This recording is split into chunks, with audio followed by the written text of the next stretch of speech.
Hey, what is up, YouTube? It's your girl Miranda here, and welcome to another entry in our How to Draft series. So this time we're covering Supreme Leader Snoke. So this is one of the stronger leaders in the set. So we're going to go over the strengths and weaknesses, and we'll go over some of the key comments and some of the kind of basic strategies you want to go for this, when you're drafting this leader. First of all, let's go over Snoke's strengths. So the leader ability is quite strong, and not only does it give you experience, but it also fixes your curve. So a lot of times when you find yourself with like an extra resource, that's a great way to spend your extra resource. So unlike the last video where we talked about Kit Fisto, you don't necessarily have to use the ability every single turn, but it gives you a lot of flexibility where you can play on curve, you can play off curve. It's really whatever is suitable to the situation. Another strength of this is that you don't care about the force. Like you're not reliant on the force mechanic. You still want to bank the force for certain powerful force payoffs, but you don't need it for the leader ability. And then one thing that's like really good with this leader ability is that you can snowball very quickly. So you can definitely you can win a lot of games just by throwing out a unit and just making it huge, and your opponent doesn't have an answer for it. So we'll cover that when we get to specific cards. But yeah, this is something that if your opponent can't deal with your early plays, it gets out of hand very, very quickly. And another strength of this is that it's a very strong leader flip. So Snoke can pump himself if he's the only thing on the board, or if he's the biggest unit on the board. It's still good. So, I mean, if you're playing a game where you're trading a lot of units and the board is relatively empty, you can still flip Snoke and attack as like a 5/8, and it's still like quite strong. And another strength of this is that you're not really locked into any aspect for your third color. So this Snoke works with any color, and there's each color brings something to the table. So again, like with Kit Fisto, the best version of that deck is a Vigilance deck, but with Snoke, you can run Snoke with any color, just whatever's open. We do have some weaknesses, however. He does flip on 6, which is a little late. It's not the end of the world, but it's not quite as aggressive as the 5 deploy leaders or even the 4 deploy leader. So sometimes if your opponent is like super hyper aggro, or if you get like an awkward draw, the deploy can be a little too late. And one thing to keep in mind is that the ability only works with villainy units. So I have caught people with this multiple times where they tried to pump something that is neutral. It doesn't work. So you definitely need to prioritize the villainy units. And just always keep that in mind. And especially when you're playing against a snow deck, don't let them get away with it. Like if they try to put an experience on something that's not villainy, it's like, no, doesn't go there. So yeah, just be very, very aware of that. And because we kind of like want a lot of the best cards that everyone wants, you can be fighting with your neighbors over cards. So that's unlike something like Kit Fisto where like you want cards nobody else wants. You still want all the best cards in this deck. So like your positioning in the draft is really important, and being able to read and send signals is especially important with this. So we're just going to go over some strong comments for each non-command aspect. So these are comments that will pull you into a specific color. So with vigilance, your best commons are Talisman's Assassin, Supremacy tie SF, and Drain Essence. I mean, Talisman's Assassin is just an all-star in any deck that can play it. I mean, it's a reason to play some Force units in your Snoke deck. It's just a really, really strong unit. The Supremacy tie, often you will cheese out games in space. So having an early space villainy unit is quite valuable in this deck, and especially the fact that it has Sentinel means that you can just take control of the space arena. And Drain Essence again is just it's a solid removal card, and gives you the force. So these are all cards you're looking for if you're going into vigilance. As for aggression, again, we're looking for early villainy plays. So Acolyte of the Beyond and Strike Ship, those are turn 1 villainy plays. And Acolyte Beyond is not like the best card in the world, but when you can start like pumping it every turn, it's quite strong, and especially if you have some force payoffs in your deck, like Acolyte Beyond like guarantees you will get the force. And then Purge Trooper is again, it's a big unit. It has 4 power on for 3 resources, so you can start making that thing pretty huge pretty quickly. And being able to pick off your opponent's force units is really really useful. And then lastly, for Cunning, I just wanted to shout out Adept of Anger. So this is not a very good card in any other deck, but this is one of 2 1-drop villainy units. The other one being the Forged Starfighter. So this is a card that like no other deck wants. You're going to be able to get these late, and it's actually a very good turn 1 play because you can make it a 2/4. And the ability is like not irrelevant, but just the fact that you can immediately start using the Snoke ability is quite valuable. And then we're also looking for other cheap villainy units. So this is where Banking Clan Shuttle, Nile Marauder, those are other cards that really benefit from playing them early and then being able to pump them with Snoke right away. All right, so we're going to get into our common pick order. So because we're not really locked into a third color, I'm only going to go over the command and villainy cards.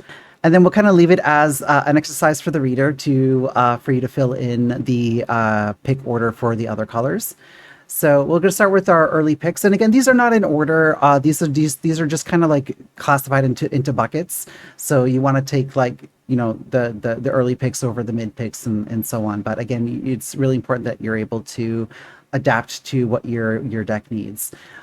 So with your early picks, we have Exegol Patroller, which is it's a turn 1 villainy unit in space, and like this one especially is really good in a Snoke deck because it starts at 3 power, and if your opponent doesn't have a space unit, you're just going to run away with the game. Like you're going to be attacking for 4 on turn 2, and it just keeps getting bigger and bigger and bigger, and then if they try to fight you in space, you can still get to overwhelm over like whatever they play, or if you have like a removal spell, like it gets out of hand. And then we also have Knight of Ren, which is, it's a very big 3-drop, so something you can play on turn 2, and you can make it a 5/5 on the following turn, assuming it survives, and it's huge, like it's a gigantic unit. And then we have like our other cheap villainy units, like we have Praetorian Guard, we have Fallen Jedi, and then Forged Starfighter is our other 1-drop villainy unit. So Forged Starfighter is not a good card in any other deck, so you are going to get these late, and it's a really strong turn 1 play. So you can put it into play, immediately make it a 2/2, and then on the second turn it's a 3/3. It's attacking for 4, and it's just, again, if your opponent doesn't deal with it right away, like you're gonna take over the game with it. And then a couple of other cards I wanted to shout out. So Tarrant Attack is one of the best commons in the set. Almost always will have Ambush, so just the 5/5 Ambush for 5 is just really really good. And then Protect the Pod. Removal is kind of at a premium in this set, and you got to play it. So it's really nice to have outs for your opponent's problematic units. Just keep in mind that like we are playing a fair amount of spaceships in this deck, so like this only works with non-vehicle units, so which isn't that big of a deal. I mean, if you have like a big Knight of Ren, that's enough. Like you'll be able to kill almost anything with a Protect the Pod. And then into our mid picks. So here we just have some. These are all kind of non-villainy units that are still decent. So again, with Snoke, you really want to prioritize the villainy units because they benefit from Snoke's ability. There's still, other cards that you want to play that don't benefit from the ability, but they're less of a priority. So these are, again, early drops like Minoc is a decent one. So because we have the ability to play off curve, you can play something like an Exegol Patroller on turn 1, and then on turn 2 you can play a Minoc and pump your Exegol Patroller, so you're not like skipping your turn. And then we have other cards like Hive Defense Wing, Jedi Temple Guards, and Kadu. They're just kind of like, they're okay cards. They're not villainy cards, but they do the job. And then we have some filler cards. So I've said in previous videos that I don't love lightsabers, and the Inquisitor's lightsaber is like not that exciting. It's okay. I mean, it's still, I would still play it, but it's not like the most exciting. And then we have a bunch of other just filler cards. These are villainy units that are just like not as good as the other ones that we've talked about, or other curve filler, or some like stuff like It's Worse, which is like mediocre removal. So this is all like just like curve filler, just stuff that makes your deck, but you're not that excited. And then we have our fringe playable slash unplayable cards. I mean, you can make an argument that you can play any of these cards, but these are kind of like your 29th, 30th cards. It's like when you're short on playables, this is where you kind of reach into these. So stuff like Village Tender is just a really low impact card. It's fine. Like I've played it. It's just not a card that I'm excited to play. It's basically like my 30th card. And then we have other cards like Hyperspace Wayfarer, Quacky, Monkey Lizard. I mean, these are just like really unexciting units that will make your deck if you're short on cards. And then you have other cards like Go Into Hiding, Last Words, Consumed by the Dark Side, Overpower. Overpower is one that's like, I really don't want to play that one, but the rest of these cards, they're fine as like a 30th card. Again, if you're short on playables, like they're not like awful. Like you'll resource them most of the time, but every once in a while, you'll run into a situation where you do actually want to play them. All right, so let's get into some notable uncommons. So we're going to go by color here. So these are just like really powerful uncommons that you generally want to pick over any common. Not always, but these are kind of like the standouts. So in your core color, so in Command and Villainy, we have there's a couple like uncommons that are pretty decent. So we have like Vene and Maskanata. These are not like amazing, but like there are situations where like I would take commons over these. But Vene is just like he's a 2-drop 2/4 villainy unit that by itself is already what we want, and the ability to move experience around is a nice little bonus. The real bomb here is Eighth Brother, which is just a really strong uncommon. Like both of these six costs, like 5/7 ambushers, so Eighth Brother and Depa Balapa, are some of the strongest uncommons in the set. I mean, the 7 health really means that they'll almost always survive their ambush, and then they also have irrelevant abilities. So like that, the Eighth Brother is something you really want to like prioritize. But the other two are just like they're pretty decent. Like there's a lot of cards I would take over Maskanata, but if you have a lot of force units, she gets a heck of a lot stronger. And then in Vigilance, we have some really good cards here in Vigilance in the uncommon slots. So again, Karis is another turn 1 villainy card. Again, like any turn 1 villainy card that has decent stats is something that we really want in this deck. And the ability is nice bonus, gives us the force. Not that we really super need the force, but it's a nice to have. And then we have like some really other strong like units. So we have Old Daka, Chirrut. Old Daka is just huge, and if you can make use of her ability, that's even better. But even just as a 5-cost 6/6 force unit that doesn't do anything, that's still really strong. And then Chirrut is just a monster. Like that card is like really tough for decks to deal with. And then Shatterpoint, best removal in the set. So there's a lot of really good cards in Vigilance in the uncommon slot. Now for aggression, there really isn't much. Probably the best uncommon here is Marin. So she's just, unfortunately, she's not a villainy unit, so we're not gonna be able to pump her, but her ability is quite strong, and you can really control the board with that. And then in Cunning, we have quite a few really strong uncommons here. So Aura Singh is a really strong turn 1 play in this deck. Like, because most other decks, so decks that require the force are not that interested in Aura Singh, but here we don't really care about the force, so she's quite strong. And then Shin Hati is another like fantastic unit. Well, boy, if you when you deploy Shin Hati and you make her a 5/3 in the following turn, that's a lot. That is a lot.